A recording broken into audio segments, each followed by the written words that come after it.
تلنگانہ کے یادادری بھونگیری ضلع کے ایک فارما کمپنی میں ری ایکٹر پھٹنے کے سبب پیش آئے حادثے میں 2 مزدوروں کی موت ہو گئی، 9 دیگر افراد زخمی ہو گئے۔ کچھ میڈیا رپورٹس میں 10 مزدوروں کے زخمی ہونے کی بھی اطلاعات ہیں۔ پولیس نے ہفتے کو اس حادثے کی اطلاع دی۔ یہ حادثہ جمعہ کی دیر رات پیش آیا جب پوچم پلی منڈل میں واقع یونٹ میں مزدوروں کی شفٹ تبدیل کی جا رہی تھی۔ ری ایکٹر میں دھماکے کے فوری بعد یونٹ میں آگ لگ گئی، جس سے وہاں موجود مزدوروں میں افراتفری مچ گئی۔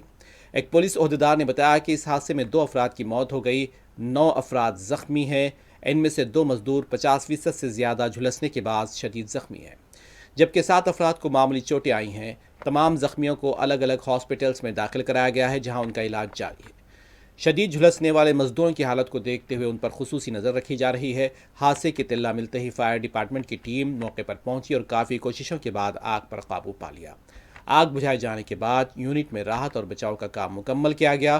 پولیس نے معاملے میں کیس درج کر لیا ہے۔ فی الحال واقعے کی مزید جانچ جاری ہے اور یہ معلوم کرنے کی کوشش کی جا رہی ہے کہ ری ایکٹر میں دھماکہ آخر کس وجہ سے ہوا۔ تحقیقات مکمل ہونے کے بعد ہی حادثے کی اصل وجوہات کی تصدیق ہو سکے گی۔ فی الحال پولیس اور مقامی انتظامیہ کی ٹیمیں معاملے پر مسلسل نظر رکھے ہوئے ہیں۔